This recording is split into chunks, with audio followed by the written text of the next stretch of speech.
So then I go live dashboard. So that's just a dual screen? Yeah. Oh, okay. So then you use that program and then so I have it set up so you can only see this window. Right.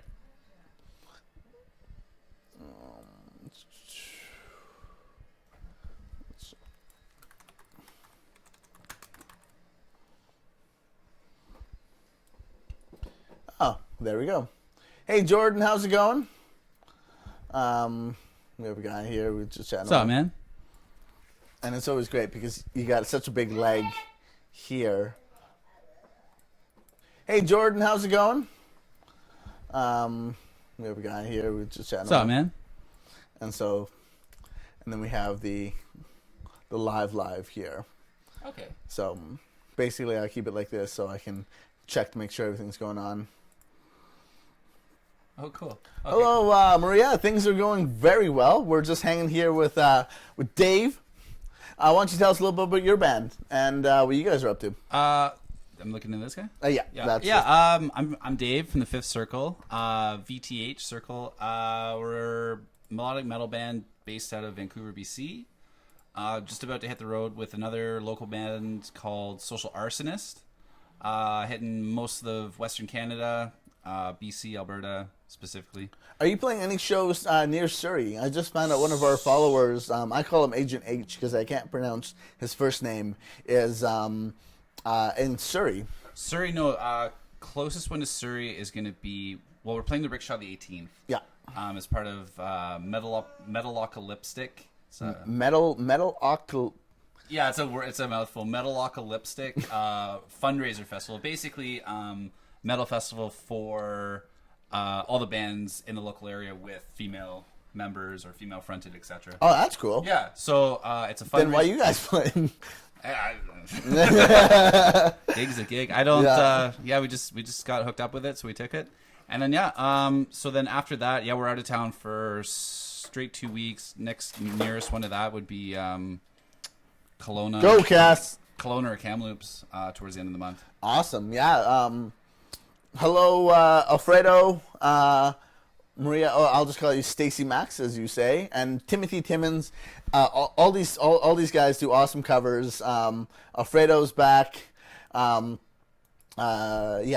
These guys are some good followers. They all actually do some sick covers. I was just showing Ray here a few of them, but we're gonna check out some good old Steely Dan. So which one was the first one you wanted to start with? I don't know. So some of my favorite all-time, like I celebrate their entire catalog, really.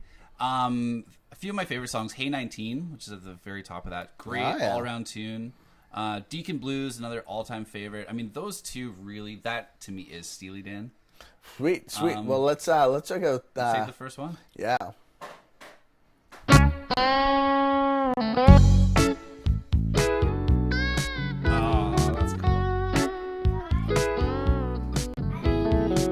Okay, I'll switch games in a second.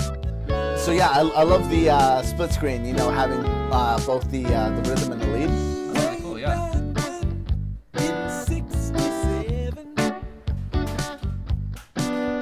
What do you think tone-wise? Like, I love this tone. I love this tone. That's to me one of the key elements of Steely Dan's tone. Just the sound in general is like this. The thin, kind of quacky. Yeah. Thin, kind of quacky Strat pickups. I love that. I'll be right back. Just keep chilling out with Steely Dan. Yeah, I'm coming, Mr. Man.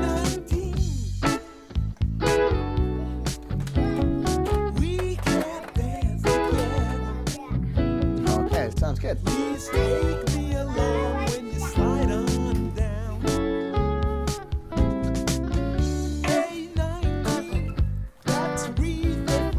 Yeah, I mean, this is why, like, when I say, you know, to me, this song and Deacon Blues are Steely Dan to me. Yeah. It's this tone. It's almost like chill, but it's driving, it's chill, but at the same point, it's like. But it has to be played well. It's got to be like, you know, that very like almost lightly brushed out kind of thing. Especially what you say. It's hard to get away with this kind of playing if you're not good. I mean, Yeah. A lot of a lot of metal musicians or people who crank it up can just yeah, and they're like, oh yeah, I can play these 3 notes really fast. So yeah, whoever this person is, or the guitar work is well done. Italan Mouse. Italan Mouse. Yeah. I really dig the split screen for sure. Yeah. Because as you see, he's playing very different parts. I'm just wondering. The only thing I'm wondering about, it seems like, because the vocals are the same. It seems like he's just playing guitar over the recorded track. Yeah, I mean it's one of those things where like, you always wonder sometimes because it's mixed really well, so you don't get that separation between like this is what they're actually playing and what's not, which is actually sometimes kind of nice because you're like, hey, they're playing it like well enough and it looks like they're playing it naturally enough that it sounds like the recording. And he's in the ballpark. It is passable by all means. But yeah, you can definitely tell the guitar is different. It's more dull. Yeah. It's not than the recording. Than the original recording. Yeah. And that's just probably because by the looks of it, he's just got either an iPhone or some sort of... Yeah, exactly. And even if he has a recording setup kind of thing, it's probably just one of those little small amps. Exactly. Just over the one mic. Yeah, I mean, guy's got chops. Sounds yeah. Good. All right. 3 Days Grace. Yeah. Stacey Max here is. She's got a really cool voice, and she sent us a track which I'll be remixing because she does everything through Smule. Mm-hmm. Here, I'll show you a copy. And so Smule is like a program which you sing, and it like does all these automatic effects and things like that. Cool. So I'd like to see. I wanted her to send me her dry vocals, and so then I can remix it in with the track, giving it a full production value versus just a phone kind of thing. And but so what this is a phone. Yeah. Okay. Oh, where it's basically like kind of like almost like a karaoke. Exactly. Yeah. Exactly. I know a lot of people that love that. It's funny because she actually just asked if I would show you the track, Cool. and But I haven't missed you yet. see, I'd really like to get the dry vocals on this and really just give us a bit of cue. By every sign and scream we make, all these feelings that I Yeah, the performance get. is great. Yeah. But I still don't miss you yet. Only when I stop. The only thing I would say, and it's not performance, but the performance is great. Yeah. Lay off on the reverb. There's a lot of reverb. It's And- eating up the spectrum. Well, exactly. It's one of those things where, you, especially with a program like this,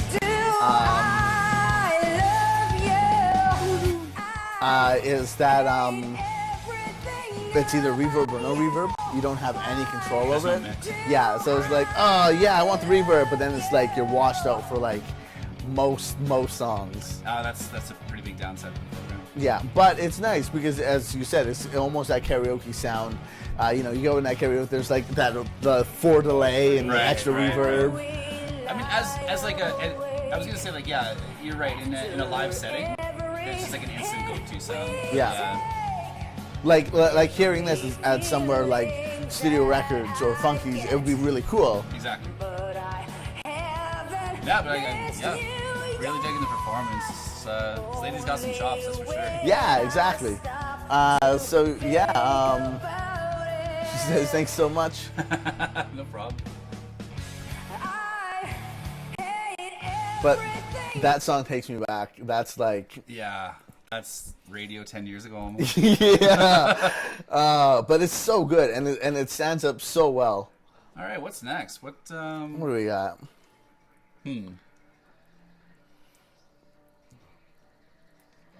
Dr. Wu, that's always a classic. I was gonna say either Dr. Wu or I saw Deacon Blues in there. That's got to be one of my all-time favorite tunes. Doop, doop. Yeah, there we go. Oh yeah. Steely Dan cover. Now the one thing I always tell people is like, even if you don't have video, like you don't have the capability of filming yourself, it'd be really nice to have something, some pictures, Even some just album one art, picture. just like even something that cycles though, because even just like the one picture, it gets really boring after a while. Just having something that like changes every 2 minutes. Yeah, because it's something like that. It's very clearly, like, live. Yeah. Like this is some guy with his phone just singing it along, but he's not filming himself because he's probably a little self-conscious or Right. So this. Yeah. So it's full blown. yeah. Wild gamblers, Yeah. that's all in the past. And you can hear a little bit of crackle from the fact that he's probably got the phone fairly close to him. Right. Yeah. You'll see with the record on in the background or something like that. This one's for Yeah, you're right about the visual. That's a big downside of this. Yeah, it's just one thing, just having something cool, even a thumbnail down below Yeah. that's like, just having something that's a little more calming than the, Right. let's go to Red Road, Scotty. Yeah. Aggressive. I'm ready to cross and find But it's another thing I'd touch on. It's that he's got a cool tone, but I wish some of the higher vocals, if he got a little more breath, he could just hit those notes Yeah. a little tighter. I think you're right. Yeah, I mean, he's got the tone, he's got the ballpark. Yeah, it's just those. Just seems just out of his register. Yeah, exactly. But it sounds like he's having fun with it though, and that's if you're gonna put it out there, might as well just keep putting it out there, right? Totally. Alright. Let's switch her up. Alright, Yeah. so covers. You said the Dr. Wu. I'm Yes. excited for this track. Let's see what he's It's got. a fingerstyle solo. Let's see what he's got. Watery eyes, swimming, and your allergy symptoms? yeah. It's medium pollen this week, Vancouver. Good thing Vancouver, there's like, reactant. states is out. Genroku Hajikia. I would have no clue where to even start with that. Now, right away, I love the imagery that he's got. Yeah. He's got the cool mask. He's got the hat. He's got the. That's one of my all-time favorites. Like if my band didn't switch to 7 strings, I would be playing a Telecaster or something. Yeah. I love Telecasters. Their sound is just. This one in particular is a really nice looking one. Yeah. It's such a almost very crisp sound. It is. It's very dry, very compressed, and that's. You stand up next to like an SG or something, and it's like 120% different. Entirely different, and that's the beauty of it. It sticks through. It just sticks out. Not for better or worse. It just. Well, what was it? Ingwe Melstein used to rock the Fender. Strats, yeah. Yeah, the Strats. Everything, like single coils. He changed his pickups to be noiseless, but other than that, it's just like it's the same design since the 1950s. When he designed it for country chicken pickers, right? Yeah. It just shows it holds up. Well, I just love the lead kind of work, and because the definition that you really get with it, and I've heard some great metal bands really just scream on it's just that extra bite. This guy's got some chops. What I'm noticing though, there's you see the cuts. Well, yeah, it seems like he's doing some different editing cuts. Maybe the fact different takes, or maybe that he's just stylistically different, giving it a different visual. I don't know. Yeah, because it's. Hold on one second. Yeah, I mean, in the studio it works, but when it's obvious in video, it kind of is telltale. Yeah, I don't know. It's almost like a stutter effect almost. Yeah, I'm wondering if it's performance related or if it's just. But it doesn't sound because the recording's straight up. You'd think you'd hear a little bit of bump. Yeah, so he's either got a. Well, I mean, then again, it's got near for music and can edit it within the video program, or there's a metronome that we're not seeing. I mean, if there's a metronome on the floor he's staring at, then easy. Just give me a sec. Yeah. Yes, Mr. Man, you'd like to change your game? Back to Gex? Sounds good.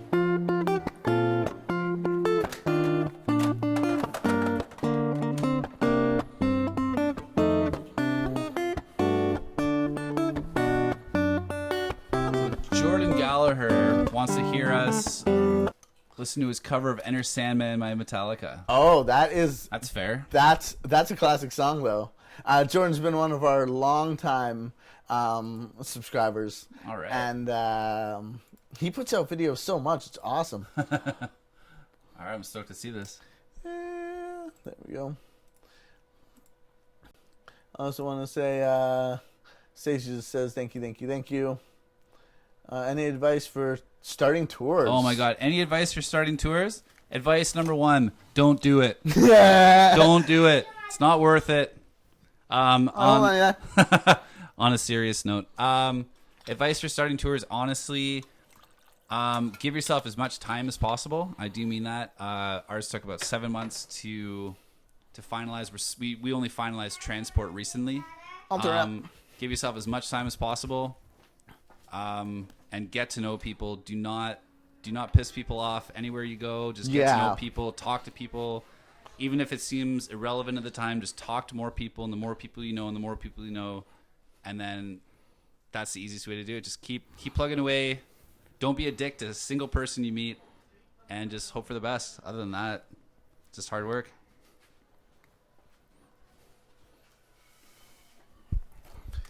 Exactly. Why don't you give another little talk about your band for all the people who are just checking in? Yeah, for sure. We're called the Vth Circle. Fifth spelt with the Roman numeral 5, so the Vth Circle. www.thevthcircle.com. You'll find everything there. Links to our Instagram, all that social media networking jazz. Videos, music, everything. We're on Spotify. We're on iTunes. Check us out pretty much anywhere you consume music.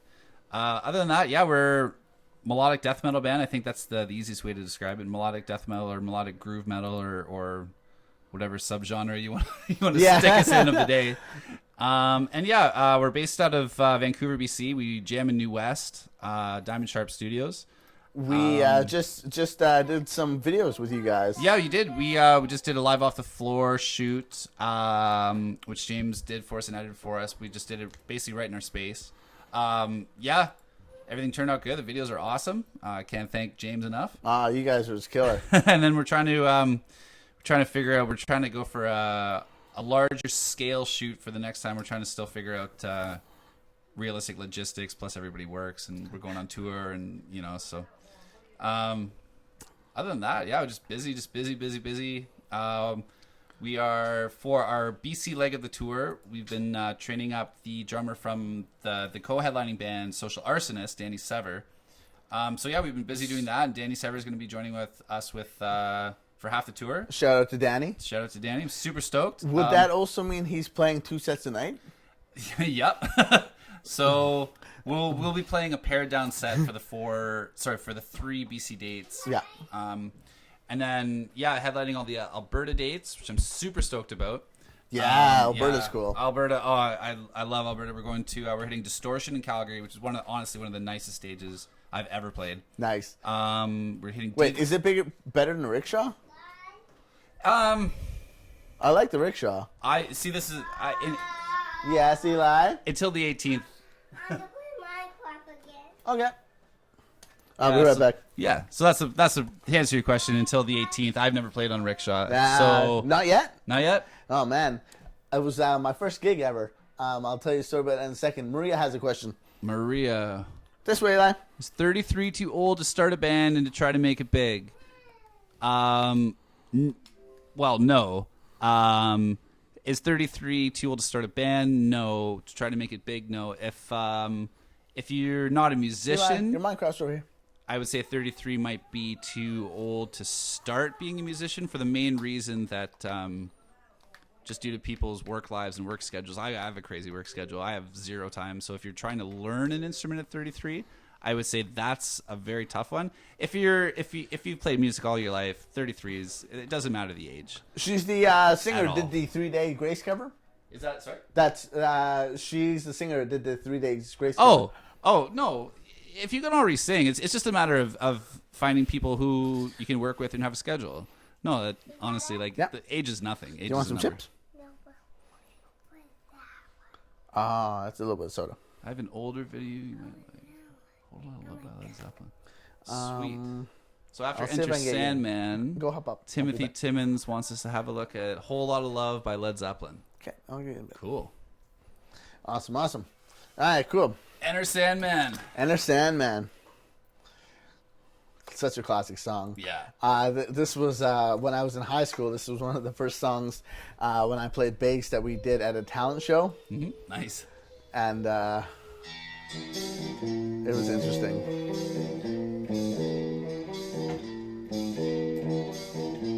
I like the I like The effect. The effect. Yeah. Good little ambiance. Yeah, he's saying he just got the Crybaby wah pedal. Nice.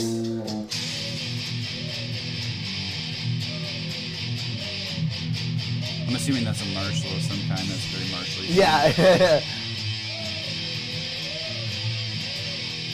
Is that an Epiphone? It almost looks like Jordan. What guitar are you rocking? I know he has a couple. I think LTDs like me. Just trying to go for head start. But Oh, cool. yeah, everyone loves Metallica. Classic. Stacey Max, just so good. And I love Jordan's performance. Every time he plays the song, he sings, or he does heavy vocals. He does a little bit of clean, but he plays a lot of guitar too. And he always rocks out. It's one of the cool things I like about his performances is that he's not afraid to headbang. Yeah, and that's what I like. That's the thing. It's if you're not gonna do that, when you're by yourself playing guitar, what are you gonna do on stage? Do the same thing? Just stand there and look Exactly. at your shoes? And there's just too many bands out there that are playing 3-chord rock that aren't moving. Just uninspired musicians, basically. Yeah. And it's discouraging to see that on stage. Like, guys, you know what I mean? And a lot of people, it just goes back to the same thing. A lot of people, bash on local music scenes for not being involved. This is one of the best ways to be involved. Just get up on stage. Doesn't matter if you're playing 3-chord rock. Exactly. Start a band, get on stage, do it. Yeah. And then, and even more importantly than that, go to other band shows and just rock out. It doesn't matter if you don't like the music or whatever. Exactly. You have to Show support. Yeah, exactly. You really have to go out and go experience whatever scene that you live in. There's people that are fighting for the right to play metal over in some of the Israeli states. Well, that it's too, illegal. Yeah, there was one in there was a pretty famous Netflix documentary on the little guys in Iran. Same thing. It's like, come on, you have the right here. Yeah, we're not there. To do it. It's not like you're gonna get beheaded. You go to a metal show. There's 2 playing right now. Are you gonna go see them? Yeah, exactly. So Jordan says he's playing an Epiphone Les Paul Custom Pro. PV Heritage VTX 101. Oh, cool. Yeah, I love PVs. PVs, I rock PVs, like 6505 pluses. They're amazing. 5150s, gotta be hands down my all-time favorite amp. 6505 plus is the exact same thing. Just EVH left the company, so they had to slap a new number on it. Yeah. There we go. He says my pedals. Full bore metal pedal. I've never heard of that one. Do you know that one? I think I've seen that one. Wait, is that the black box? It's a black box. Yeah, if it's an MXR full because bore, I know there's like a metal core one that I've had very bad times with. Yeah, I mean, I don't use distortion boxes because I have amps. Tube. Yeah. I just buy 2 amps. But I mean, yeah, with that setup, that's how to get that sound. If you want that sound, that's it. And it's not a bad sound. Exactly. But going back to Jordan, I love the performance. I love the effect of it too, because here you're very center stage of the whole thing, and he came forward with the distortion. He was back during the quiet. I really like the video as a whole. Yeah. I mean, I'm not gonna lie. I'm not a Metallica guy. I'm not a Metallica fan. But yeah, I mean, the video is well done. I like the video. Performance is good. Motionless in White. Motionless in White. I hear a bunch about these guys, but I don't know them. I love how we started with Steely Dan. We bounced around to 3 Days Grace. We're back in Metallica.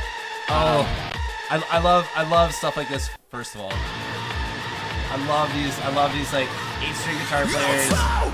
Alfredo here is just, he kills it every time. His performance is epic. and he does a lot of like live covers, just like we do. He just streams and just sings it. Yeah, this is cool.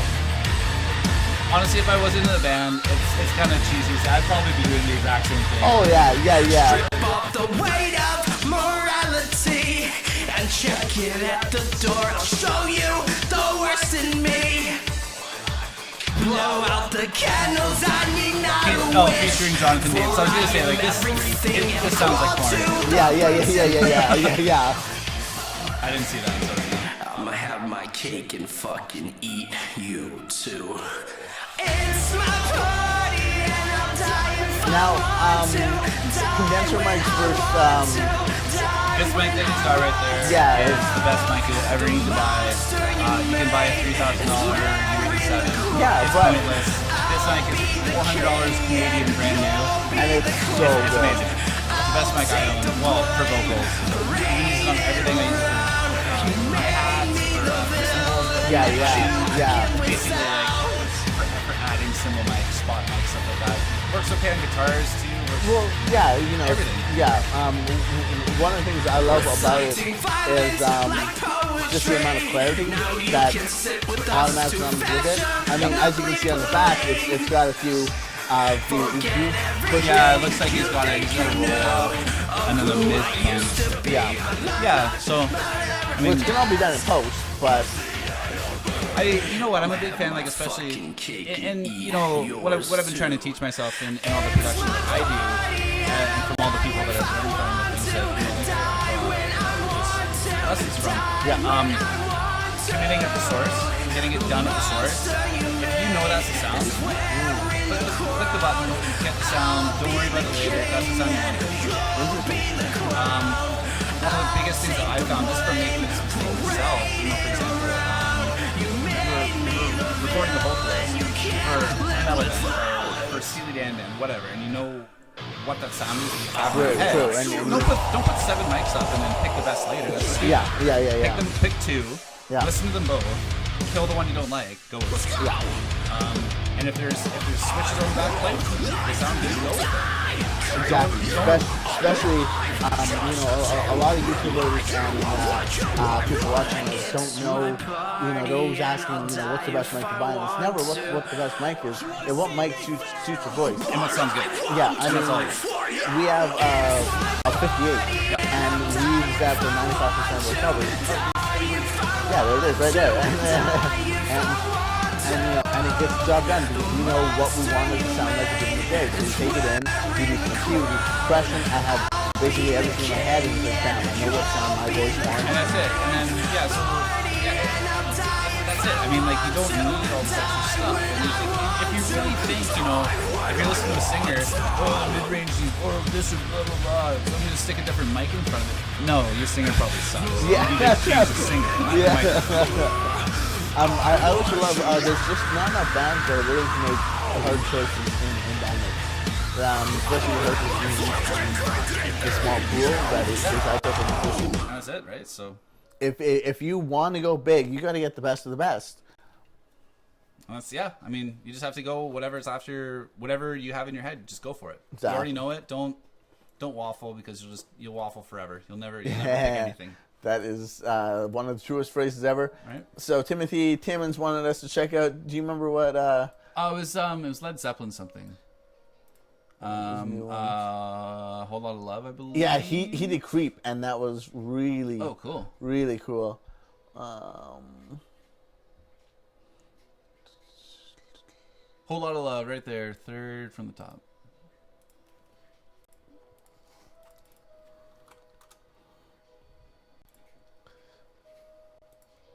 Yeah, it's really great. I love all of our subscribers. Thanks to you guys. They're really supportive of each other, and they love checking out each other's covers. Sweet. And because everyone's always so unique. Oh, I love the vocal effects. Yeah. Super cool. I really like. It's like a filter vocal. But his voice has got someone's grit to it. Yeah, looking at this guy, I would never expect that to come out of his mouth. I know, and he surprised me in because he's got all this grit and he does some Holy. he does some great covers all the time. and he surprises me every time by just picking different bands, but his voice fits each band. Like with the Creep, he actually did it very soft, and it was haunting how intimate he was. Versus here, he's using more of his natural, just gritty voice. Yeah, he is. Definitely got a lot of balls. Yeah, that's what I was saying. Like the first thing that strikes me is the mix itself is really good. The filter vocal is really good. Yeah, and it fits really well. It blends really well with the background.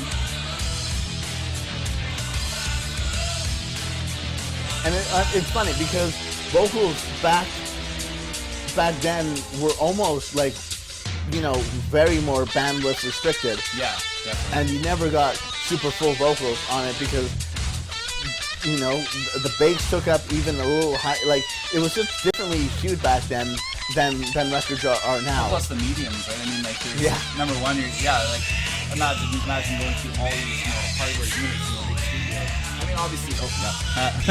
I mean, obviously, Led Zeppelin wasn't tight for money, but you can imagine how long most of these productions probably took. Oh yeah. And then, well, I remember hearing Queen had for Bohemian Rhapsody the most expensive recording of all time for a long time, and when you think of that nowadays, there's people duplicating that in their closets at home. Well, that's the thing. Yeah, I mean, half the time what I do is, I don't take that much time, but I'm also doing it with my own gear. Imagine the thousands of dollars these guys are racking up every day. You know what I mean? Yeah. Obviously, like I said, for Led Zeppelin probably doesn't care, but yeah. Well, so they were partying a little too hard to care. Yeah. That was one of the favorite stories I've heard in that thought or line of thinking. I don't know if it was true. All I heard was Oasis, the third record. Yeah. Everybody, the band, the groupies, the producers, everybody was so fucked up the entire time that there's I don't know, I'm guessing it's 12-song record, 11-song record. Yeah. 3 or 4 of the songs didn't even get bass printed to it because they're all so fucked up they had no clue. And I don't know, I don't know if that's true or not. That's what I heard, but But I still have the stories of Kickstart My Heart. Yeah. Nikki Sixx. What's their band? Motley Crue. So fucked up that their producer would later in the night, after they all went home drunk, just re-record the guitars himself. Yeah. And then they come back and oh, this sounds good. Fucking yeah, let's drink up. Yeah. It's like send it, sell it. Awesome. Hello, Art City Sound. These guys do some really cool stuff. Hey James, one more thing. Check out I Get Up by Hailstorm. We're gonna check out. We're gonna see if anyone else. Cool. We haven't showed. I'm doing a collaboration with, as I call him, Agent H. Agent H. I have a hard time. Harbier. Yeah. Harbor? Which one do you want to show? Oh, the Panic at the Disco cover. Emperor's New Clothes. Yeah. It's good. We have a song coming out that I wrote. It's a breakup song between two couples that are just at each other's throats. They're just hating each other. And so they're like, okay, it's over. Like, we've done this enough. This is same thing. We're over. Mm-hmm. And he just sent in his vocals. I can't wait to mix them. We have a drummer from Australia doing the drums. And Sweet. It takes her a full day to upload a video because she lives in rural Australia. Man. But she's really good, and every time she's like, I'm so sorry for it. That's awesome. Upload. Yeah, I've never done that stuff. That sounds actually really that'd be a lot of fun. Well, it's so much fun because I've got my guitars in it. Rose is going to track her vocals over here. As he tracked his vocals and he sent in. Then I'm going to get video of all of them. That's awesome. And yeah. So when I saw Agent H here and I heard his cover, I was like, I have to get some collaboration with you, buddy.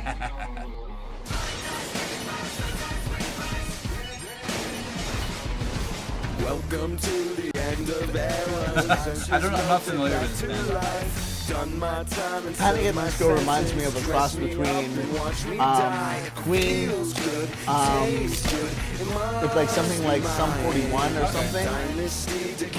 Very theatrical. I was gonna say the background background music sounds like there's a lot going on. But he's known for his high vocals.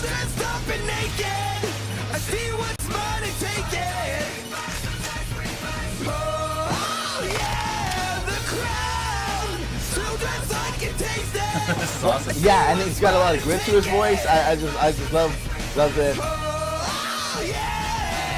Like when I try and push my vocals that high, it really takes me a lot of warming up in order to really get that high. Better than me. I'm a terrible singer. I try sometimes and I quickly give up. That's okay. I just play guitar. I just want to stay in the back. Yeah. You know what I mean? I'm not the star. I don't need to be the star.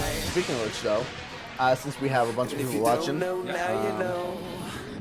I'm taking back the crowd. I can't even freaking spell. Here, I'm gonna actually. I just realized my beer's in your freezer. So Yeah. Oh.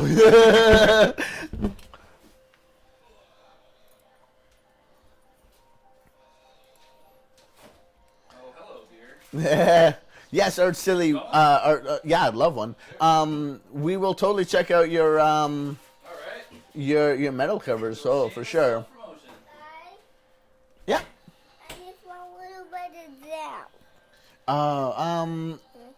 I don't have a Coke right. I should have had the Coke with you, Eli. Oh, I know I can get you them. Huh? Mama left a cool surprise.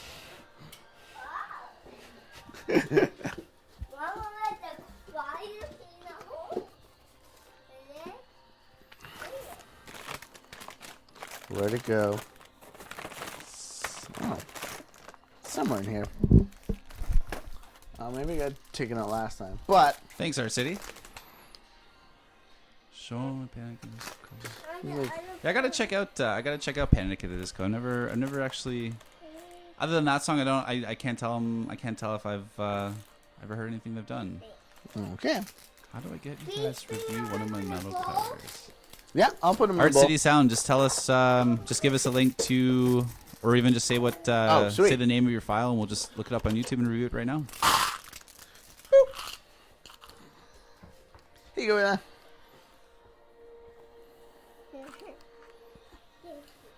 All right. Yeah. So you're gonna put on my band. What are we gonna put on? I'm a huge fan. Ever since I heard Playland Live, Let's do it. I like it. It just speaks to me. This is one of my favorite tunes too. This song was adrenaline junkie friend a nightmare in the making, but it took the about world through blinded eyes until this wholesome Canadian can is done and dry. took about a good 6 months, not only of just training this bass player to play with us, but then like getting this song to fruition. But it's so tight. It seems like almost second nature to you guys. And the reason for that is this is it's kind of a mashup of a few tunes that just get ended. And we're like, all right, we're gonna make this work. We're gonna put it all together. And then we look back like, wow, worked out. Yeah. Yeah. Oh man, this favorite story about this entire song. Well, a couple favorite stories actually. Yeah. This whole riff was written by a guy that came in a couple times, and we were trying to show him the other riff which is coming up. Yeah. Like, what the fuck do you do with this? You know what I mean? And it's like, oh, well, all I hear is this. Starts playing it, like, Yeah. perfect. And then he didn't end up working out, so of course. Sorry. And then that riff came with us. Then this riff is Mike's. Like if you listen to it, it's like riff. There's a lot of different changes. But it works because you're not super progressive where you just leave it alone. You end up coming back to it a lot. Exactly. And that's what we try to do is, just play a theme, play it a couple times, whatever, and then get rid of it. Yeah. And then But then all of a sudden you break into my favorite part, and it just does it. You can't not headbang to it. Right? It reminds me of like a lot of the stuff like Rusty Cooley or a lot of the like Igwe Malmsteen, and they'll be like riffing something with the band. Yep. Even though they're solo artists and they're riffing it. But then it's that breakout moment of bringing like something really cool that they've been working on for a while, but they had to work into a song in order to get pushed out to the label kind of thing. Right. But here you have the whole forefront of you guys sounding like a band together, and it's just so tight. But then when the second half of the guitar comes in, it's something that changes the whole feel of it, and that's but what it keeps was, you guys so tight. And it makes it all fits together. But when you hear it, like, it's just a different song. What is this? Yeah. But then it all, yeah. And someone says reminds me of As Blood Runs Black. I'm not familiar with that band either. I'm gonna check them out though. This is what we're talking about. Yeah. And then so every riff is a little bit different, like different influence, and you channel a little Lamb of God, which our other guitar player Mike, that's one of his big influences. Just a couple other influences, just random bands, random songs here and there get brought into it. And then classic, just Iron Maiden outro, basically. Yeah, exactly. Like, fuck you guys, Iron Maiden. Yeah. But with the heavy vocals, it's just so cool. And that's what we try to go for. Like I get bored by metal music very quickly.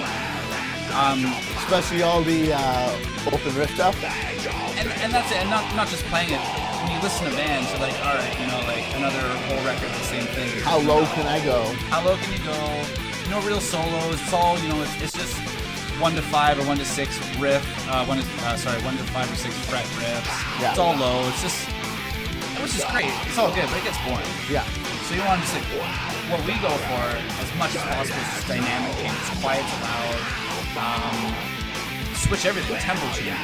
Exactly. Stuff that doesn't sound metal, with the dude screaming over it and the guy doing blast beats. Yeah. We'll make it metal if it fucking kills, whatever. People say they remind you of Lamb of God. Yeah, exactly. Like a couple of the riffs in there are pure Lamb of God. And our singer, that's his style. And it's really cool. I love his the fact that he's very dynamic and very 3-layered with his vocals. And you're right, there's 3 layers with the vocals as a whole because his scream voice is very to a certain point one-dimensional. Yeah. So he works around that. Exactly. And that's one of the things that I really like about him. Yeah. So if you haven't checked them out, check them out. It's awesome. Thanks you guys for checking this out. Let's get back to some of you guys. Thanks, Art City. They asked us to review their. I'll know it when I see it. Don't Fear the Reaper. That was it. Metal cover. Yeah. Oh, well, you had me at Don't Fear the Reaper. Yeah. Yes, Eli. Oh, he's playing Minecraft.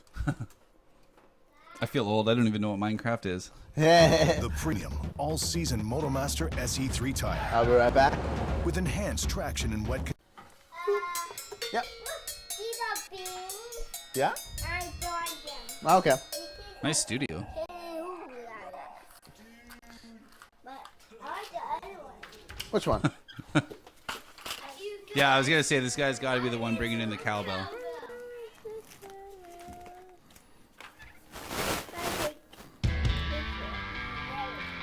Nice.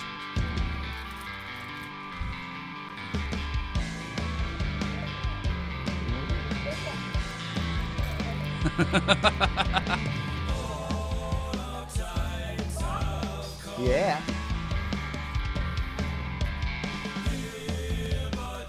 This is cool. This is really cool. It's different, but it's not different enough, and it's totally like something totally else. Oh, cool. Well, I love the video production, the edits, like that's an awesome looking drum room. Yeah, I was gonna say like that looks like. If that's your house, you're doing okay. Yeah. And that vocal look with the thing very almost Queen-like, eh? Yeah, I really like this. Oh yeah, I was gonna. Yeah, it's like once again Bohemian Rhapsody. Yeah. Yeah, this is awesome.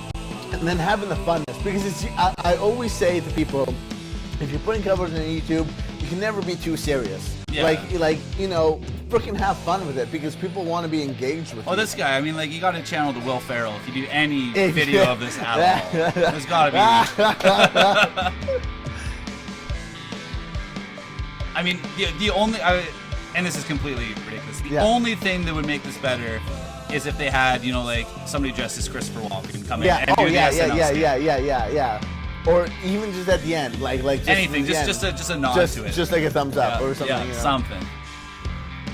Yeah, just Christopher Walken. Like, yeah, it's just great job, just the end. If folks is in control room, just a thumbs up. Oh, busted. Fun time's over. And the video production tells the story. It's Yeah. shot well. It's edited well. Yeah. You know, especially because I always hearken guitar players for not showing their guitar in a lot of things. But here, it's more about the story, it's about the song, Yeah. than it is actually about like a playthrough kind of thing. Well, especially, I mean, like, Buddy's got such a nice drum room. Yeah. And, I mean, well, it's a 3-chord song. And it until they get sounds- to the solo, it doesn't matter. That drum is just, those sounds are just so tight. Like Yeah. that snare, so classic. He says, I Will do it Ferrell, for a right? living. Will Ferrell. And then I love the second half of this Yeah. song.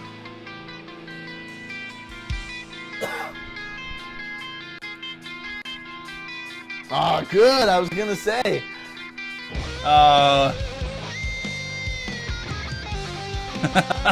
it's so good. Like you can never go too cheese on YouTube. Yeah, I Like, was gonna say the cheesiness does it makes it better. it makes it so much. Like this is something I'd share right off the bat. Like here, Right. I'm just like, subscribe. 9/11. I'm sorry, I wrecked your 9/11. Now you're 9/12.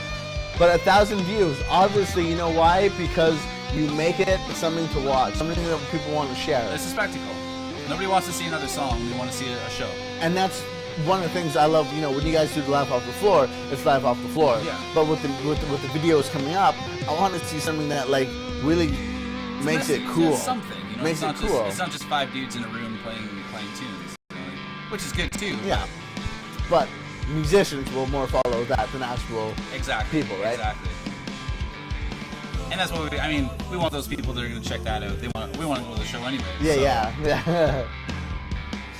That being said, I mean, I'm the biggest proponent of just giving away music, just making it all available. Everything is as much accessible as possible. You know what I mean? Like, Well, it's one of the things, you know, I always talk about with bands and with things like that. Like, when you release something, be conscious on A, what's your goal? You know, like, are you just putting it out there for people to check out? Yeah. Or B, do you want to make some money off it? And then, yeah. you know, if you want to make some money off it, it's got to be A, low enough that people actually pay for it. 2, good enough that people will feel like they paid for something good. Yeah, and that's the thing. I mean, like for the most part, I mean, I other than let's say Spotify, I'm one of the biggest. I don't know everything about Spotify yet. I'm not sold on streaming. I It's don't know. you know what? Because- From a consumer point of view, it's amazing. Well, of course, because you get it's almost bang for the buck. like LimeWire, where Yeah. you were able to find so many musicians out there, way more than Bandcamp, where it wasn't as accessible.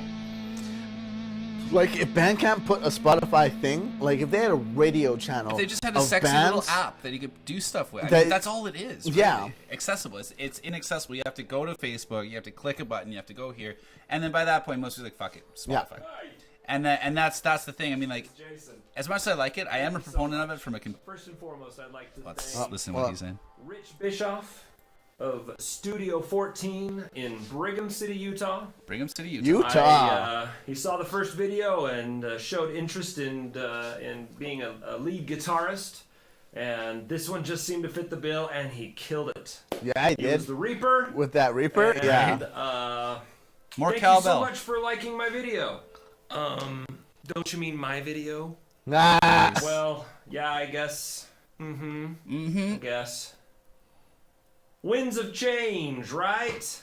Unfortunately. So, Like right there, I'm and then they out. got the thumbnail, they got their Patreon, Yeah. they got their Make it thing. It's Well all done. there in the Well marketing. done. It's like, you know, I want to click that thumbnail. He's writing something in the middle of a highway. Yeah. Like that sounds good. Well done. That looks good. But yeah, going back to you know, bands putting out their music. Oh, yeah. I mean, because we're on Spotify, it's just kind of one of these things now. I mean, like the music industry has changed so drastically. Not only since Napster, what was that? That was like 99, something Yeah. like that. You know, in 17 years. But 18 even years. the last 3 years. Even the last 1 year, the last 6 months. Yeah. You know what I mean, like what Spotify is 3 years old. Max. Through that, yeah. I mean, and then suddenly this is overtaking everything. And if you look at it, another weird thing, if you look at maybe 5 years ago, 6 years ago, iTunes was the biggest thing going. If you weren't on iTunes, you were nobody. You were nobody. And now you start looking at iTunes, or you start trying to actually, and I've done this, trying to actually go through and figure out just how to even pay for this music. Well, it's so hard. And even the fact that like trying to find new music off that, it's impossible. Well, and what they always do is redirect you to Apple Music. Yeah. So, which is all well and good. That is, unfortunately, for better or worse, the future. But then the people that are up on that are just everyone you can hear on the radio. And that's it. And then, and it's weird. Yeah, like the downloads, the actual physical recordings are on a massive decline for that reason, because Spotify and Apple Music, they are the future, for better or worse. Whatever's going to happen, and in a year it'll be different. In a year and a half it'll be different from what it was different in a year. Who knows? But yeah, it's I don't know. So we're kind of divided on that. Honestly, as a band, you have to get on it. It's irrelevant. And what makes it even more frustrating is that labels they want the numbers. They want to be like, how many times were you played on Spotify? How many times were you played on YouTube? That's it. And it's like, it doesn't matter the quality of the music. It's all with the numbers. It's views. Even these big contests right now, like the CBC Spotlight or Searchlight or whatever it was, that just came through, it's a voting process. And all these voting processes are just for numbers. They're not about like, oh yes, here's a panel of musicians that are listening to musicians for good music. It's like likability. Yeah, who gets the most votes, and then we'll pick the best song from that. Yeah, and there's nothing wrong with that. It's just it is a very clear shift because I was talking to you earlier about this. I was just one of my managers at work is just unloading something like 500, 600 old school vinyls, and it's so different. Because I'm a huge vinyl collector. I love vinyl. I just love old records. But like putting on a record from 1978, putting it on, playing it, letting it play for 25 minutes, and then it stops, and you have to either change it or whatever, get another record. But it's such a different concept. Like put a record on.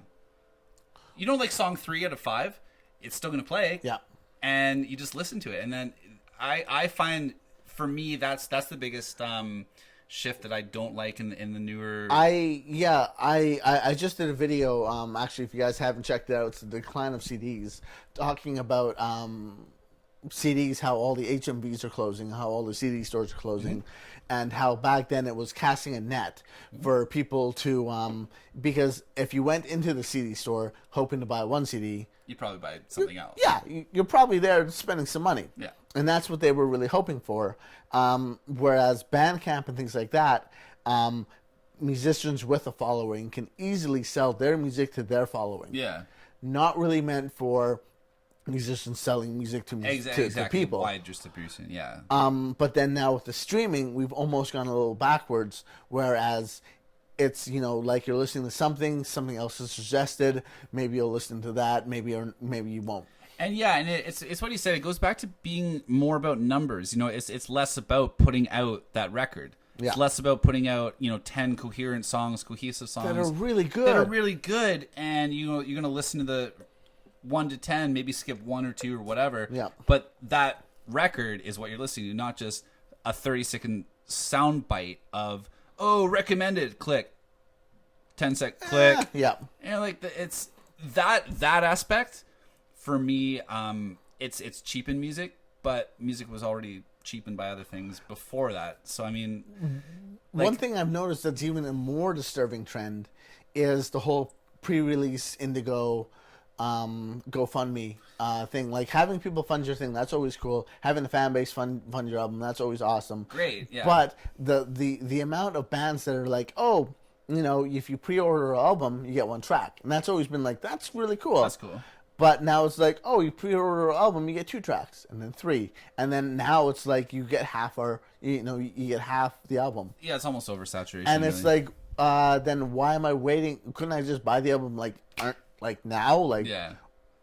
It's just weird because, if you pay that, like, it's not even that you're paying extra; you're almost paying less. Because they'll release it for $20, but if you buy it for $15 beforehand, you get less on it. Yeah, and you get more. You get more. Yeah. But faster. but you get the same amount. You're just paying. I don't know. It's more numbers that to me seem really weird than actually appreciating the music for musician's sake. Yeah, you're right. I mean, it's like you said. It all goes back to numbers, ratings, popularity, charts, charting. All the stuff, which really, I mean, it is a money-driven system. Obviously, everything's money-driven. Unfortunately, I think that's all that people are actually after, and the people, especially the people promoting these things, they're only they're only looking at, the amount of likes you're going to get, the amount of clicks, the amount of blah, blah, blah, whatever that thing is. And then, well, I mean, you see daytime TV, you see nighttime TV all day long. What's on there? Garbage half the time. Yeah. But people like it. People click it, so it's still there. And, that's never going to change. But I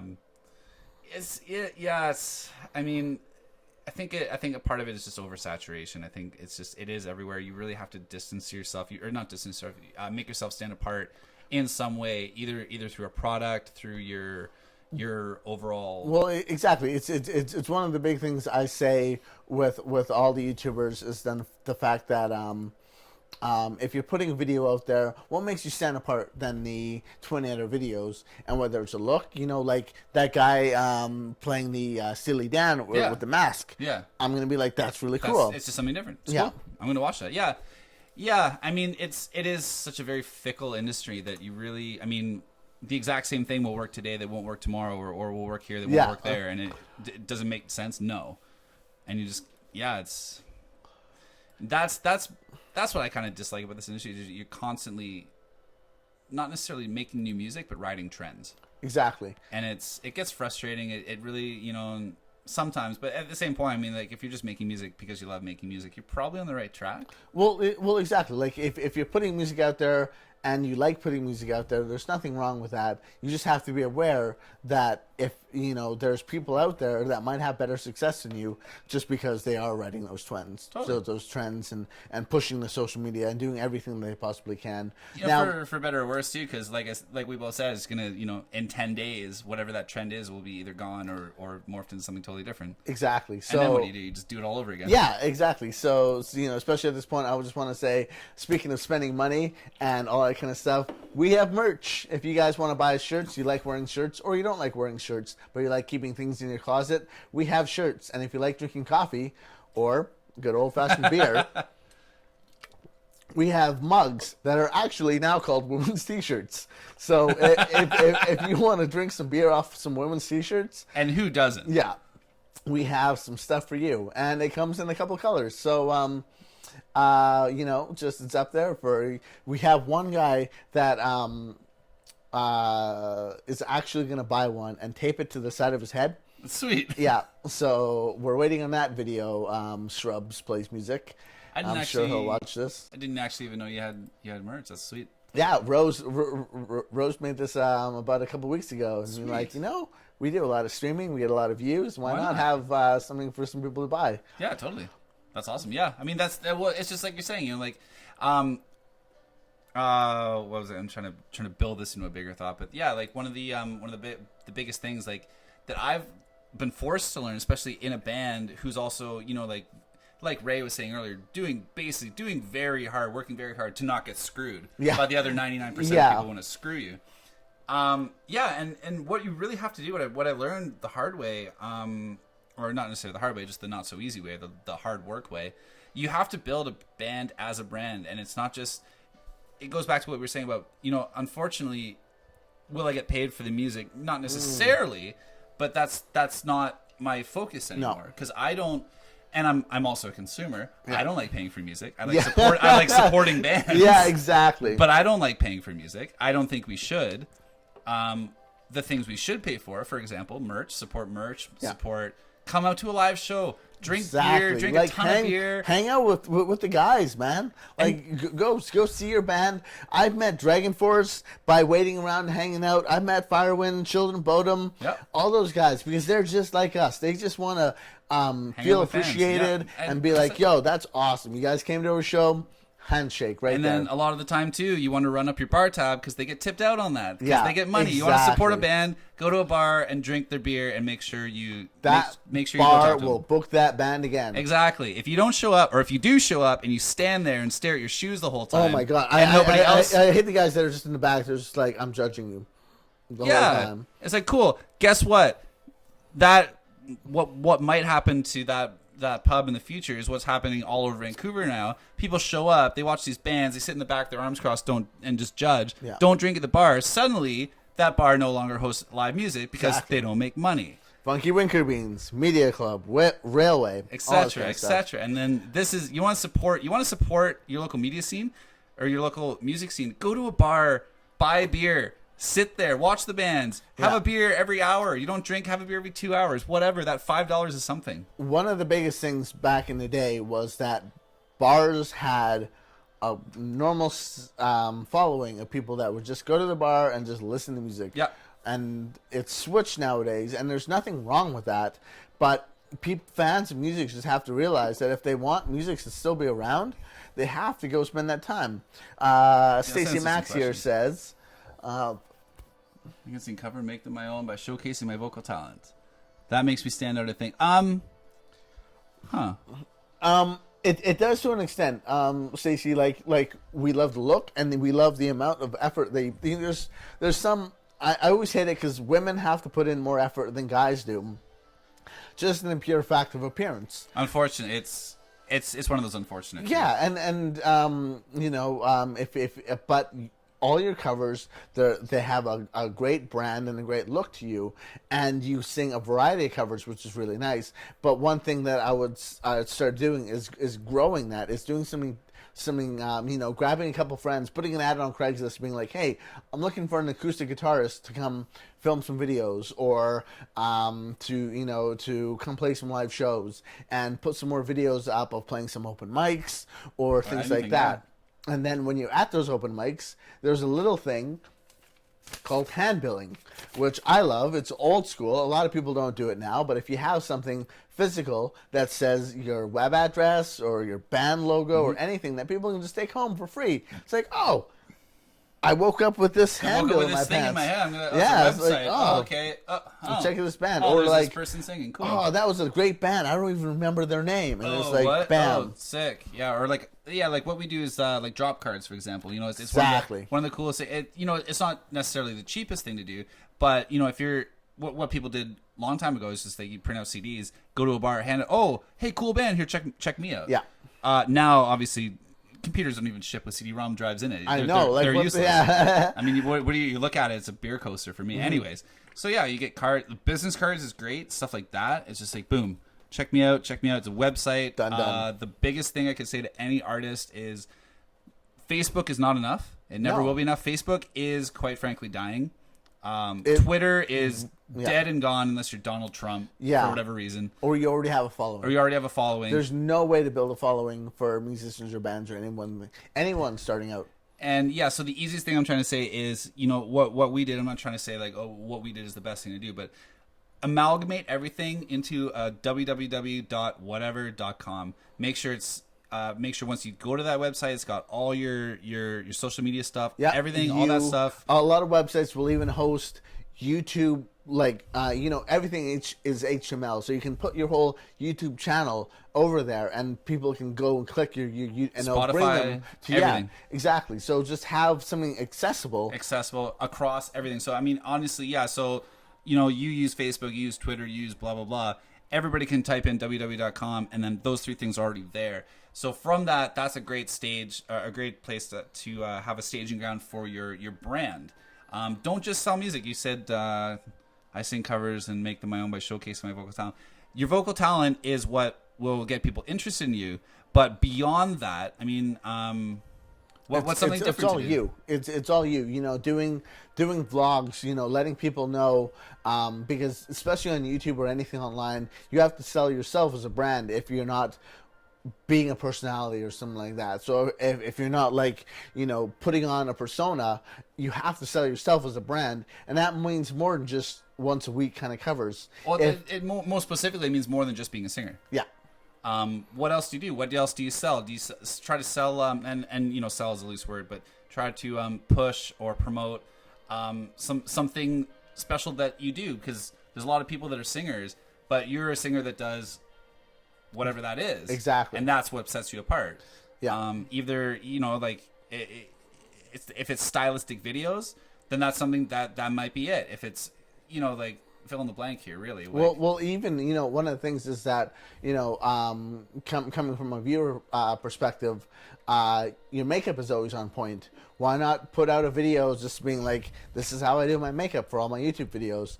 And there's another thing that people can be like, whoa. So people who aren't necessarily into the music or heard about you through somebody else are now watching you for the makeup. Yeah. Or for, for example, if you're in a band or if you're a recording engineer, this is a huge thing because how many gear nerds are out there? Yeah. It's like, okay, here's the music. Yeah. Here's the behind the scenes where I break down yada yada yada, and we start shooting out gear, and every gear nerd starts lighting up their computer, right? Exactly. That's just any. It can be anything. Yeah. But that's what sets you apart. Speaking of setting us apart, Yeah. Torn or Torn definitely. Torn's a better one. I like Torn. Personal preferences. I do like his an old song. This is personal. Yeah. Let's just leave it that way. This one actually got us quite a bit of extra recognition that we didn't expect. We got picked up by, and once again, like we were saying, half of our time is spent trying to get screwed. Yeah. And you'd be surprised how many there are. There's so many, and there's a lot of bands that fall into those traps. They're so fast. And yeah, I know a few. I know a few by name. I know a few just like I get show some of the text messages I share with people. Yeah. And all I want to do, because like, to make a long story long, try to build my own portable recording, or just recording in general, even if it's just me as an engineer or a mixer, going in somewhere else, just trying to build anything. What I do, it'll ask me, hey, what did you get paid for? What do you pay? What did you get for it? Can I hear the results? Can I, blah, blah, blah. So when I can take it home and listen, like, okay, I got some work to do, or these people are idiots. Either way. And that's, you were going on bands, having musicians. Yes. Sorry. The biggest thing, is just knowing when a deal is too good to be true, knowing when a price tag is just too much for what you're going to get, and just looking at things with a really open eye and saying, like, no, I'm not going to spend, $2,200 to record drums in wherever, because I can do that anywhere else. And then, for example, and then on top of that, I'm going to go to another studio, and then on top of this, I'm going to send it out for mastering, and then send it for mixing. And you look at it with some guy, big grin on his face. Yeah, this is a good idea. Like, whose best interest are you looking after? Well, exactly. It's one of the things because a lot of people in the industry are scratching each other's backs, and it's like if you're an artist and you're really trying to get it, you got to look at the end result. Like tracking drums. Especially like close miking drums, you're really paying for the room. So if you're tracking at one of our big studios, Warehouse, or you're tracking in a jam space, what are you putting? Are you putting it out to YouTube? Then might as well just be tracking in a jam space. Well, yeah, you're right. That's a two-part statement. You're right. I mean, honestly, if you're doing what we're doing, for the most part, get your music away. Because that's just the smallest there is. If you're spending $10,000 for a 5-song EP, you're getting screwed. That's like there is no added value. Nobody cares. The downloading music for free. The share it does not matter. That being said, if you're recording in the jam space and it sounds bad, then you're already sunk. But hey, at least it's if you're recording in the jam space and you're putting something out for someone to listen to, it's like awesome. That got out in a week. Awesome, man. And as long as somebody hears it, like 20 people hear it, 5 people like it, that's still 5 people. Yeah. And that, you can build on that. That part, it's out. That's all you need to do. If you spend way more money, the classic example, you spend $10,000 for a 5-song EP, and you put it on YouTube, and you get 20 views on each one. Congratulations, you're out of a lot of money. But if that professional really sounding good album gets you a spot opening at the Trivium down the road, that's worth it. and it gets you on tour, then it's worth it. then it's worth it. But when does that happen? I mean, It's funny because a couple times there was a band Mendoza yes. that was down south playing a show in LA, and the Underworld producer was drunk, sitting in the back of the room, heard them play, and was like, "This band sounds pretty cool." Bought their album, and their album sounded really good. So he was like, "You know what? I want this song on my movie." Therefore, Mendoza got on the first Underworld movie, which was by far the best movie. And if they didn't have that professional recording, they'd be like, "Oh, I don't know if I can, if I want to put this demo-ass recording up on the soundtrack of Underworld." Yeah, and you're right. That's three but very that's such a it's a crapshoot. That's such a like. I mean, yeah, once in a lifetime. When I mean, that's just another point to the. I mean, there really is no one answer. All I was trying to get at was that basically, I mean, you really have to. Yeah, you have to do it for your point or for your the best perspective for you, the best possible outcome. If you're trying to shop that to movies, fuck yeah, do it. Spend the money. Spend twice as much. Do it because that'll be worth it. If you're giving away the music, don't do it. Sorry. Yeah. Or do it yourself. Yeah. If you're already a band with a following, okay, and the biggest thing I have to say too, and this goes along with the 99% people trying to screw you, there is no such thing, the big rooms, they're great. They're great. But you don't need them.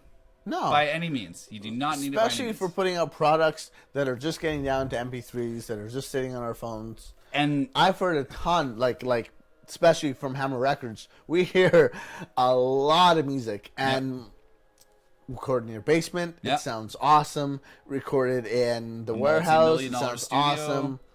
At the end of the day, does it sound good? If yes, keep going. Yes, then, exactly. Then it doesn't matter. It doesn't matter if you didn't. Yeah, if you're recording in a warehouse or if you're recording in your basement. If it sounds good, the rest doesn't matter. Yeah. Art City says, "I'd love to mix some of your stuff." You got a little mixer there. Oh boy! All right.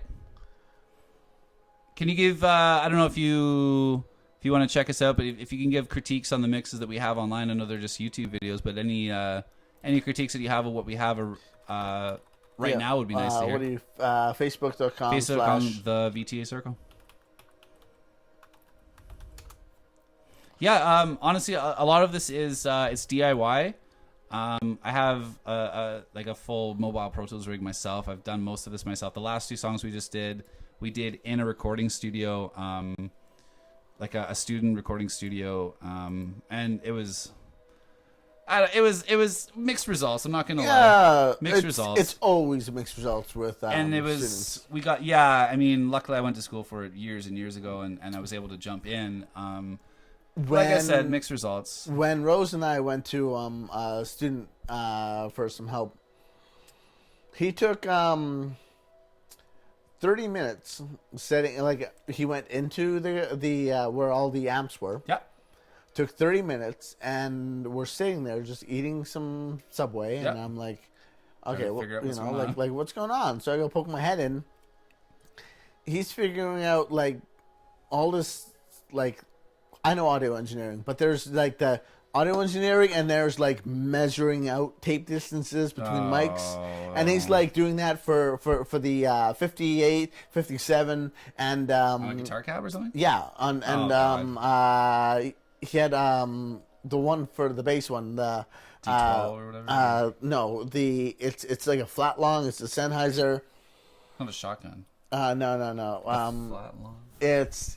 It's normally for a kick, but anywho, basically kind of like a D12, but anywho, you like doing the math, and it's like I get that's what you're doing in school, but we're not here, We're not grading you here, We want an album done. Yeah. Like, come on, we got 5 songs to do. Yeah, and there's a very and.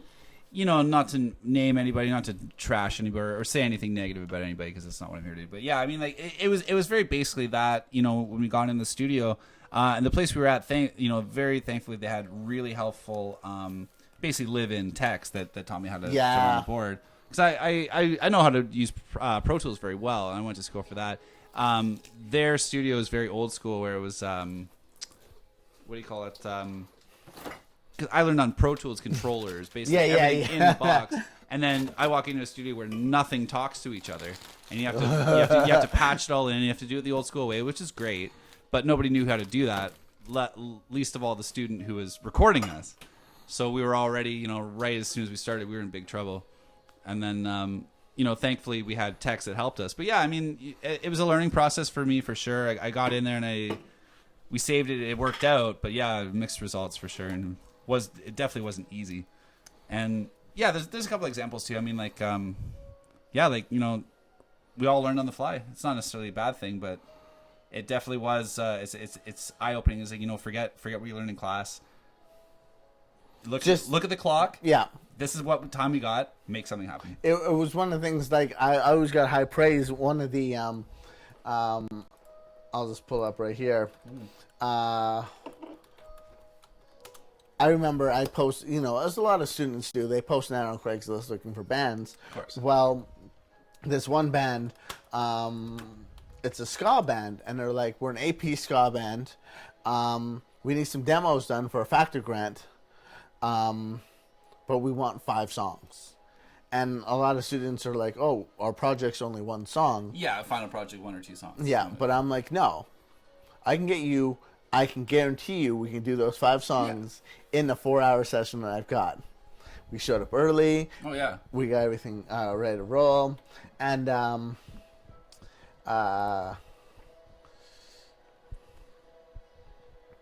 they obviously, after they got the grant, they went and we recorded. Yeah.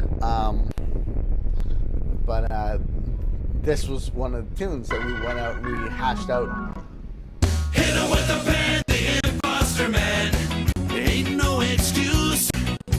Dump him in the van, the imposter man. Before it get loose. Sammy dons his black ski mask disguise. Oh man, this freaky guy. I still love it. They're awesome. They're fantastic. They're great. Root City Ride, the Vancouver group that tours all over Canada playing ska music, and their singer Johnny there is a fucking fire. And Kevin plays trombone all over town, doing all these different jazz bands. And Scott, their guitarist, is actually an audio engineer from St. Island. So when I had them in, it was Critical Eye, and it was one of the first bands I worked with, and he came here producing this guy named Dan. And he's produced everyone from Doobie Brothers to all these old school bands. So he's sitting in the back, let's see what you got, kid. And at the end of it, I'm my Bullet Sock, just getting an 8-piece band mic'd up, recorded live off the floor for all these demos within a 4-hour period to knock off 5 songs. Everything from keys to trombones, drums, and I got it off. And he was really happy with it. It took me remixes to make everything work. Especially because their drummer or their singer at the time, Olivia Calgary, he wasn't able to come into the original band. So he came in later, we did overdubs.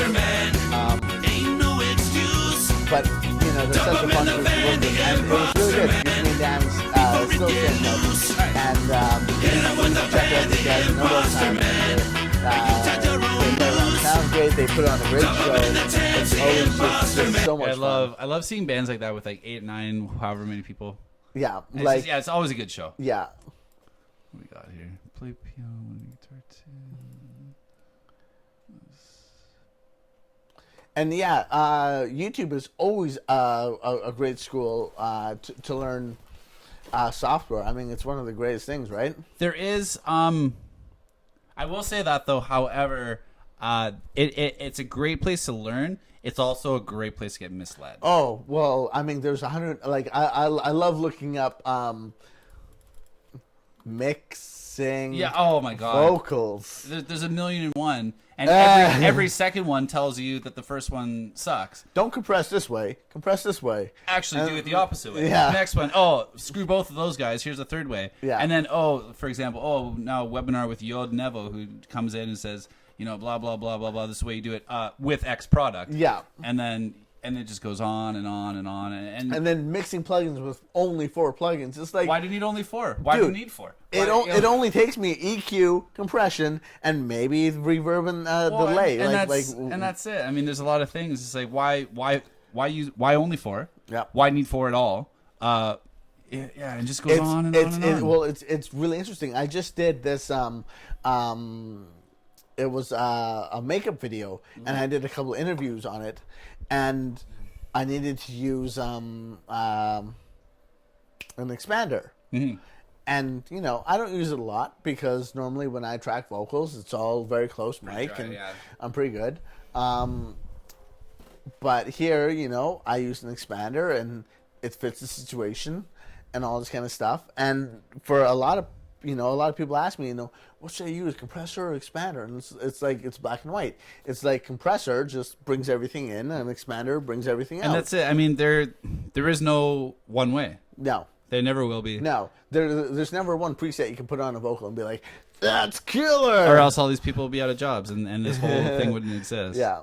And, I mean, like, I've been following, I've not saying I've been misled, but I've been following a lot of things, and after a while, it's like you read, and the more you read, the more you see, and the more you see that contradicts other stuff that you've already seen. It's like after a while, you just kind of have to take it and just do whatever you feel, and then basically like take all the stuff. There is no one way. Make it work for you, and really like beyond that, I mean.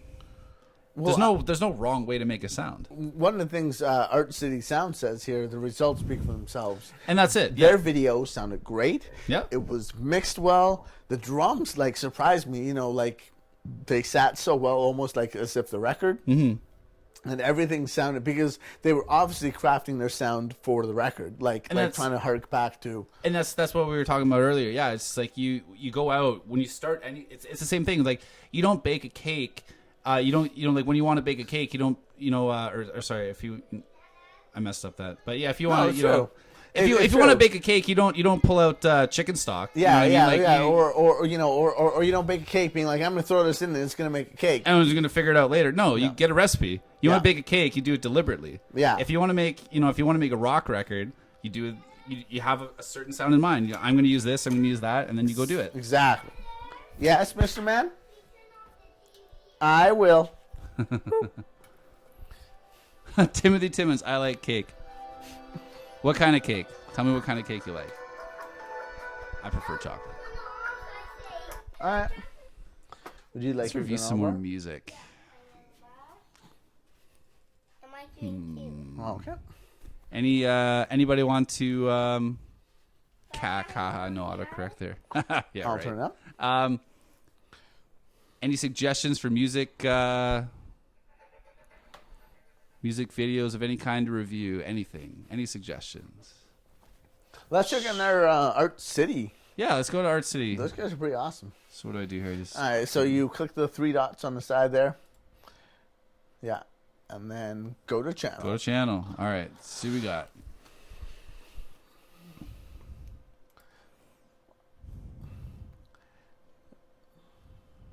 What do we got? Tons Earth Angel. Is that the song from? Oh, I hear Jukebox Hero there. Jukebox Hero. Jukebox Heroes. I don't know that song. You gotta hear this song. All right, going for it. Earth Angel. Is that the one? That's the one from the dance scene from Back to the Future. Right? Oh yeah. Rock metal cover. Pour Some Sugar on Me by Older Vid. Oh, I'll check it out. You know you're singing that all wrong. Okay, I love the little scenes they put in here. Yeah, this is the answer. That's so cute. I was gonna say this is a great answer to the other person's question. Oh, what can I do to stand apart? Stuff like this. Yeah. This isn't the song. You click on the video. You go, what the hell is this? Yeah, and they're like, you're singing it all wrong. In comes the older sister. Some kids messing around, and then suddenly, here's the actual video. Oh, that's Vancouver. Not quite. No. Oh, Utah. Yeah. I swear to God, I know what the city of Liverpool looks like. It was a sold-out show. Heard the roar of the crowd.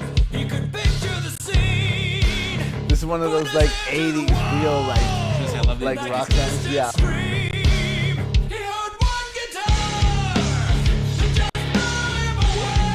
But once again, that drum room, those drums are just so good. I really like just the size of it. You can tell it's not very big.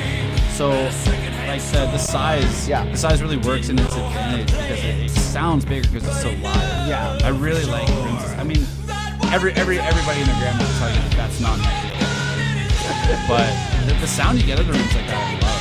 Especially, and it looks like they have it pretty well sound treated too. And that's it. That's all you really need to do is like take a live room like that, genuinely as much as you can. Well, I love seeing the two bass tops on the side. Yeah, everyone's like, especially. oh yeah, we'll just put all this baffling up. It's like, no, you take out those corners, it takes out so much of your problems right there. That's it. And that's something we struggle with in our room too. Yeah.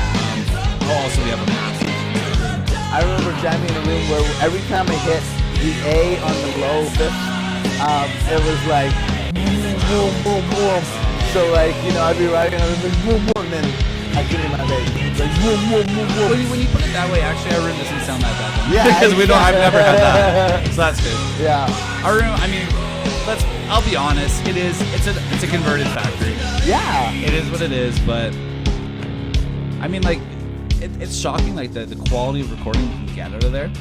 And the only thing, well, like as people heard with the recording. Yeah, I mean that was literally 8 mics on the drums, and I usually do double that. Yeah. So 8 mics on the drums in a tiny recording space, and we had it in the other side of our room with no treatment whatsoever on the entire side because it was painted stylistically. Yeah. And now we have a raised stage on itself.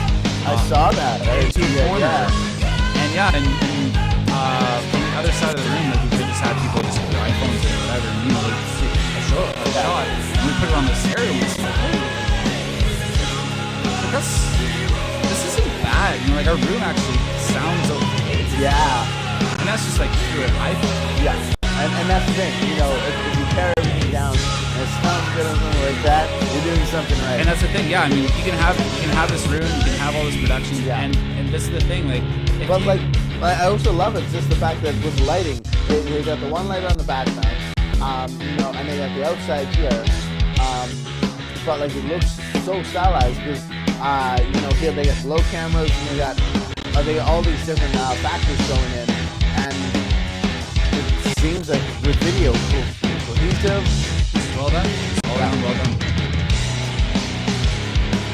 Just like it is the same guy playing guitar.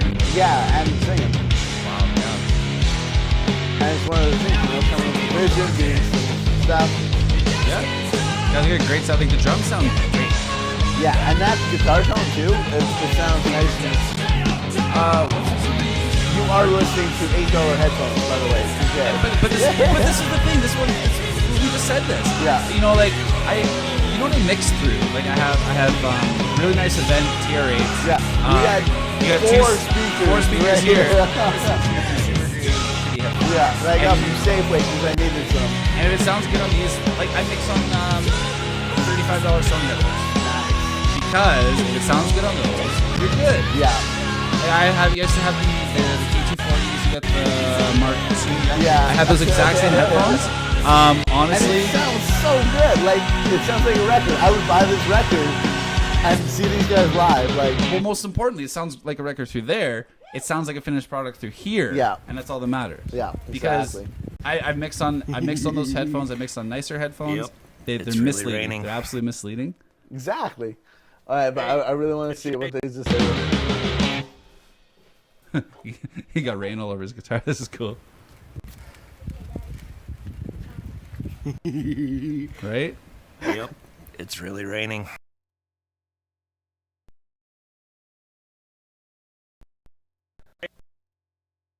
First off, thank you so much for watching my video, and it's a really nice you enjoyed it. That's a nice room. Like, That's obviously a lot of work, and I love living. Like me and Rose were always looking for a place where we could find a basement, just to have some stuff, right? Yeah, and that's your.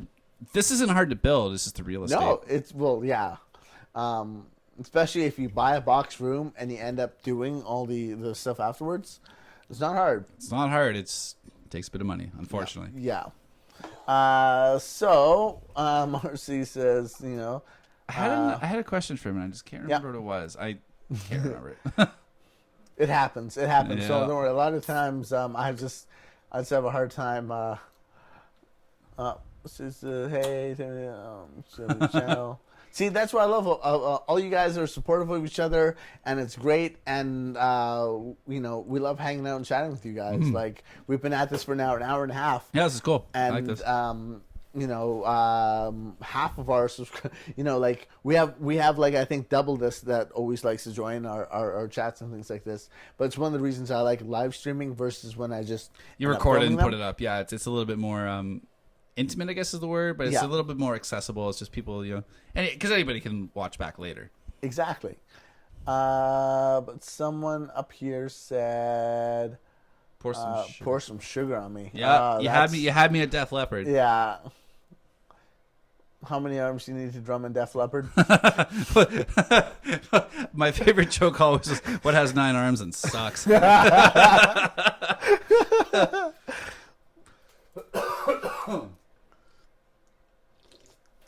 Oh, it's the same dude. Oh yeah. This guy's got a voice. I want to hear. Oh, there it is, right there. Where? Second from the left. There you go. Really old. Wow. Because that was the Lips of an Angel. I think was the first one that I ever saw of his.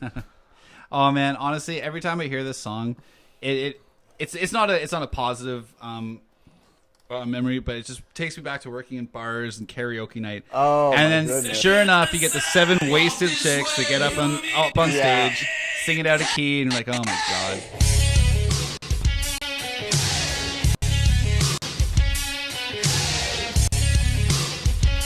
When did you work here karaoke? This is back in London. This is years ago. I didn't become a head chef overnight. I worked a lot of shitty places. I can't hear this song without seeing strippers. I mean, where are the strippers? Yeah. Get on it, Timothy. I see Spider-Man. Yeah, I love his voice. Oh, I know. It's. I really want to show you the teaching day because it's so different. Oh, Radiohead. From what you did. Yeah, let's put it on. Yeah, Timothy, your covers are awesome. Yeah, I gotta show Dave here. New fan. It's so different. When you were here before, couldn't look you in the eye. We got some internet language going on here. Just like an angel, your skin makes me cry. So he's not one-dimensional. He's not just generic rock singer. Yeah, exactly. I like this. Yeah, because this is it's a tough song to do like a really convincing cover of. Yeah, and it really reminds me of something you hear at a coffee shop. Yep. Like an open mic, especially that good open mic with some reverb. Sounds like on a vocals. ukulele in the background. I know, almost like that, like light rate. But he says instrumental goes to acoustic club or whatever. So he's singing over another cover. That's cool.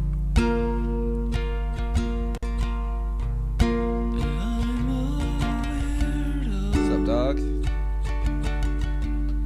What the hell am I doing here? I don't belong here. Yeah, he's like, love me. Yeah. Maybe later, buddy. I don't care if it hurts.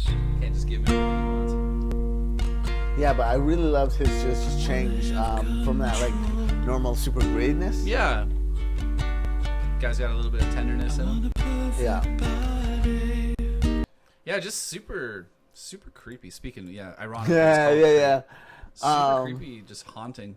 Yeah. Hey guys, I'm about to drop an EP. I've sat on some songs for a while and haven't really talked about it. But I was battling some depression for a while, and I've been sitting on these songs. Like I wrote my first album, Fallen Stars. If you haven't checked it out, I'll post a link. And it's been a lot of. It's got like 800 views and tons of likes, and I love it. And so on Bandcamp. But I haven't wrote a second album. But I've been working on a collection of songs. Some you've heard little snippets of. Some of you haven't. And I just got the album art back from an artist that we found in Vancouver. And I'm not going to be able to really post it here. But anywho, I'm really excited about it. And I might play you guys one of the songs from it. Cool. Yeah, this is something. I won't play the whole thing, but no one's heard it yet. It's not on. It's not on the tunes and things like that. Let's see, sound. Yeah. This is a track I wrote about a father losing his son. But, it hurts me so. See you go.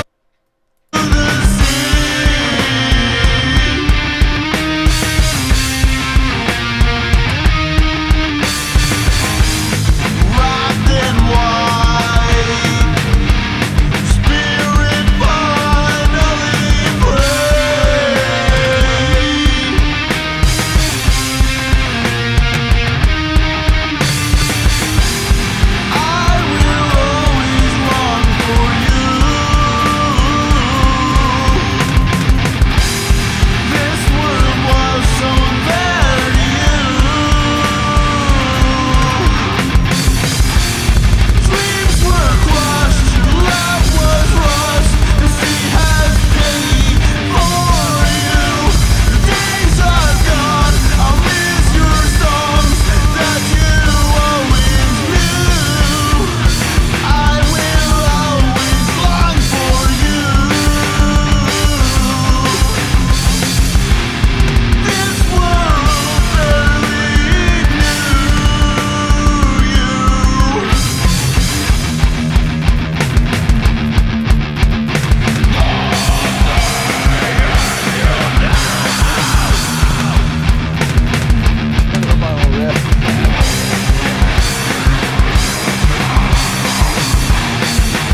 That sounds good. Yeah.